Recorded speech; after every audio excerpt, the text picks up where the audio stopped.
¿Y por qué nada más a ella? No sé, fíjense que ahí hay un tema interesante porque al parecer hubo una respuesta distinta de mesa directiva de diputados y de mesa directiva del Senado, que es una de las cosas que se discutieron ayer en la reunión de Jucopo, que trabajemos en conferencia y después decidamos cuál es la Cámara de origen. Hay que recordar que la sentencia es para el Congreso de la Unión, no es para el Senado ni diputados.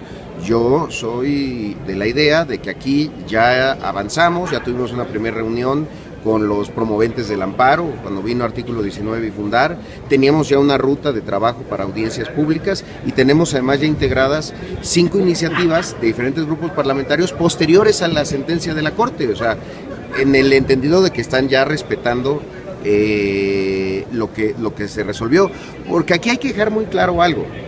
Primero, ¿cómo se cumple la omisión legislativa? ¿Emitiendo una ley, la que sea? No.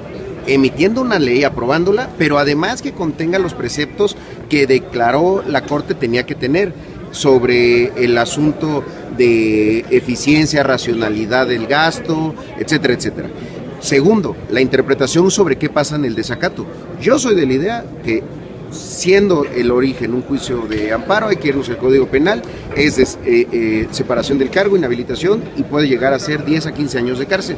Entonces, sí creo que en esto tenemos que ponernos a trabajar. El acuerdo es trabajar en conferencia el contenido, nada más que hasta el momento no ha habido presentación de una iniciativa del Partido Revolucionario Institucional. Esperemos que ya lo hagan pronto, o si no, nos vamos ya con las que están hasta el momento presentadas. Entonces, ¿cómo se fue? ¿Cuál fue la notificación que le llegó a la Cámara? A nosotros nos llegó una notificación a los presidentes de las comisiones en el sentido de que teníamos que actuar conforme a la ley de amparo me parece que eran 3 o 5 días. La mesa directiva de manera muy responsable dijo, bueno, no se puede porque en ese momento no están reunidas, no hay sesión, etcétera. Entonces se reconoció que había una lógica en ese sentido. No sé, desconozco cómo fue la respuesta de diputados, pero entiendo que ahí sí ha habido un apercibimiento distinto. Entonces, a ver, todo el mundo está preocupado, sin duda, pero no creo que valga en este espacio hablar de qué nos va a pasar si desacatamos, sino más bien pongámonos a trabajar para no desacatar una sentencia de la Corte que ya para mí no es opinable, simplemente es acatable. Y si nos alcanza el desacato, fumo mal, delicado sin filtro, ahí les encargo que me lleven unos. Pero y en el caso de derecho de réplica, la Corte no les ha notificado, ¿no? Pero ya, la resolución tiene ya mucho tiempo, ¿no? Sí, se acuerdan que se fueron agregando varias acciones de inconstitucionalidad, entonces la Corte ya resolvió, pero no ha hecho la comunicación a la Cámara de Senadores. Ya estamos en un proceso constitucional. Entonces, ¿qué es lo que estamos intentando evitar? Hay bastante acuerdo sobre el contenido del dictamen. Lo que queremos evitar es que hagamos un dictamen que después la Corte nos enmiende la plana y tengamos que volverlo a hacer o ya no lo podamos hacer. Entonces, yo creo que lo prudente aquí sí es pedirle a la Corte que nos haga la comunicación formal para que nosotros podamos entonces, sobre esa comunicación y esa sentencia y ese engrose, ir a la dictaminación. Senador, y después a su aprobación, desde luego. Su opinión sobre este último capítulo del tema del TLC, sí, y el condicionamiento del presidente a una reunión con Trump, a que salga bien. Nosotros hemos mantenido una posición muy firme en un sentido. Todas las negociaciones deben de hacerse a partir de que haya conocimiento del resultado de la elección. Me parece que es lo que haría cualquier nación responsable.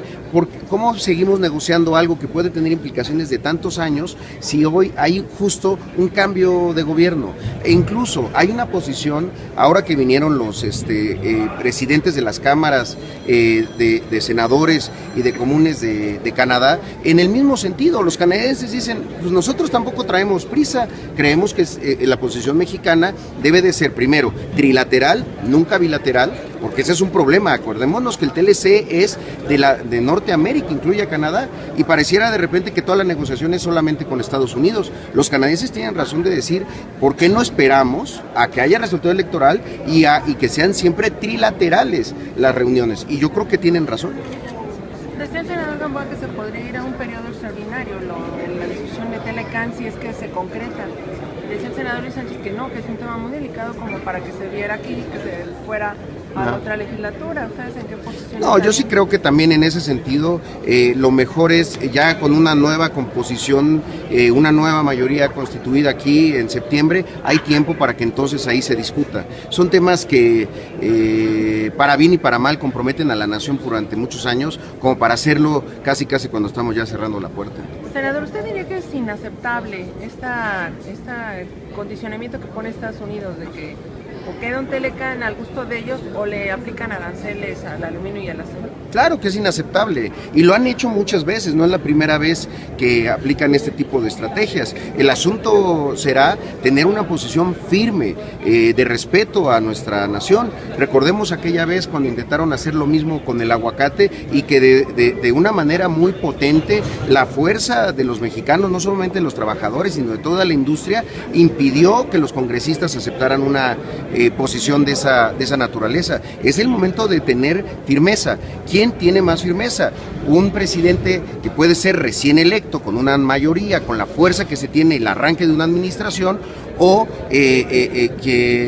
un presidente que ya va de salida. Entonces, independientemente del resultado que nosotros esperamos, creemos que esta debe de ser una posición que se asuma desde la nueva administración. Gracias, Muchas gracias. Gracias.